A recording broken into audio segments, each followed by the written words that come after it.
pilgrimages to the Holy Land, if and whenever they resume, will invariably bring the pilgrim to the Sea of Galilee, nestled in the hills of the Jordan Valley.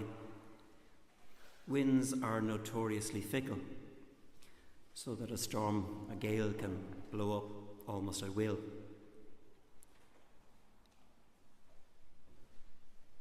I don't know what the terror of the disciples must have felt like.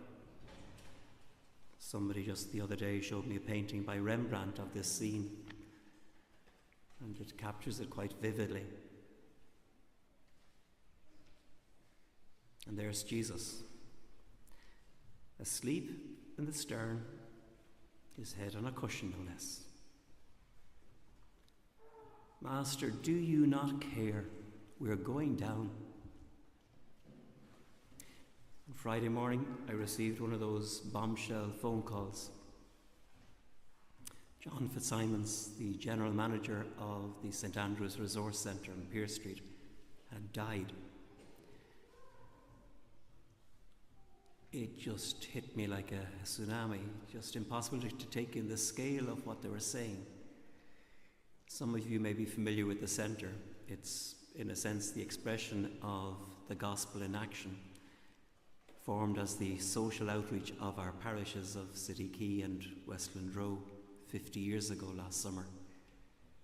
And John has been the general manager for many years of an operation that now extends, well, I'll put it this way, the range of influence stretches from Ringsend on one side to the Liberties on the other, with a budget, an annual budget north of 5 million a year.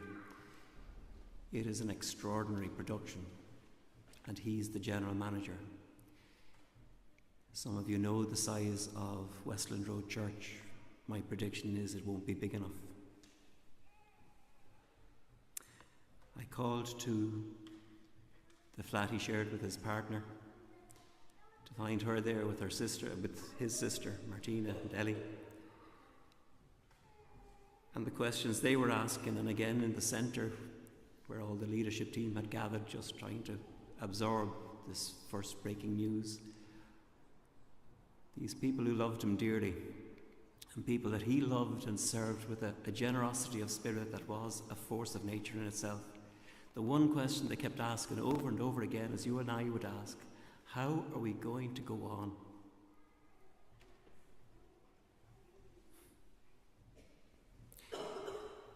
Maybe it's something of that experience that the disciples had on that boat in Galilee. Master, do you not care? We're going down. It's a cry of panic, and it's a prayer from the heart. And like all genuine prayer, it finds its answer, only not with words of gentleness and sympathy and compassion and tenderness, the words we would associate immediately with Jesus when faced with people in peril. Instead, it's almost like a rebuke, and certainly a challenge. Why were you so frightened? Have you no faith at all?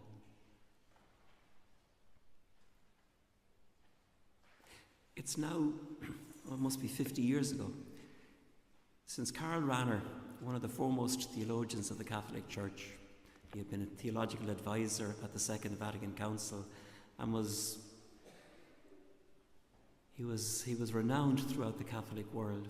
He wrote in a startling piece, one of his essays, he said, the Christian of the future will either be a mystic or he will cease to exist at all. By that he didn't mean that if we're not levitating or having out-of-body experiences and visions and so forth, the sort of exotica that people might associate with mysticism, then we're not really a Christian at all. No, what he meant was either we take the gospel seriously, either we take what we profess in our creed Sunday after Sunday seriously and change our lives accordingly, or else it'll be nothing more than simply going through the motions, observing the outward veneer of religion and piety and devotion, but without conviction. And that won't be sufficient to survive in the world in which we are living. Master, do you not care? There are times when just a few words in the gospel can capture our experience. When the news from the doctor is precisely the news you dreaded to hear. When the person you set your heart on turns out to be unfaithful.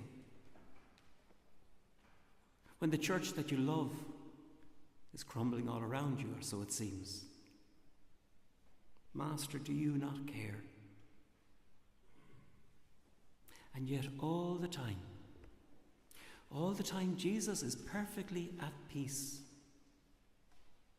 Even in the midst of our struggles, there is a place of rest. And it's deep down in our own heart. In that boat, that's where Jesus is sleeping, resting, quiet. It's not that Jesus abandons us or his church. I think more it's that we run the risk of no longer being able to touch that deep, deep place within. And that's the source of our panic.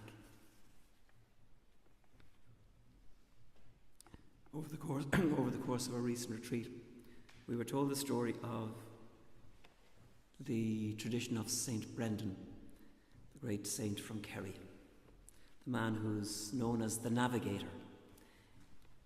The legend of his voyage, the Brendan voyage, was renowned in the Middle Ages. It was the practice of those times to steer as long as possible by the shoreline. But if you had to go out into the deep, well then you relied on the stars to get your orientation, which is fine as long as they're visible. What happens when the clouds come in and you're far from shore? You're far from what's familiar. It is said that St. Brendan would lie down in the boat, press his ear to the wood of the hull, and listen for the currents underneath.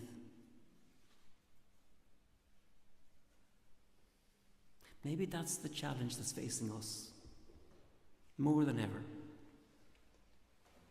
When so much that once was perhaps familiar in our personal prayer life or in the life of the church around us no longer seems to be visible or relevant. Can we go down deep into the boat of our own heart to listen to what the Spirit is saying to the churches? For the Christian of the future will either be a mystic or he will cease to exist at all.